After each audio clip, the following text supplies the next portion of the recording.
Ayan, magtitimpla po tayo ng pandisinfect at maglilipat po tayo ng mga bihik. Iwawalay na po natin sa inahin. Ayan, timpla po tayo ng pandisinfect. Ayan, disinfect na po natin yung paglilipatan para mawala po yung mga bakterya.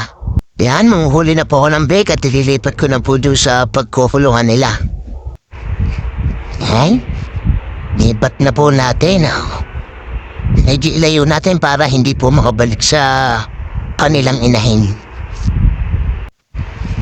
Ayan, medyo mahilap na po ang mga yan, kaya medyo mahirap mahuli. Tumatakbo na. Ayan, nagpadedi po ang inahin.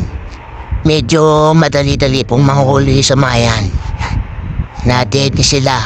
Dadampot-damputin na hindi na maghahabol. Puti na lang po at nagpadedi ang inahin. Kung hindi, pawis po sa paghahabol sa mga yan.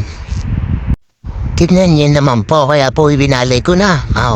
Kahit nakatayo ang inahin dinitidihan pa din stress na po ang inahin. Makukulit na po mga yan. Ayan, nalipat na po sila. Ayan po ay 12 pieces. Ayan po i-condition ko hanggang 45 days old po nila para po maibenta na. Yan, kukondisyon lang po yan mo. Ayan.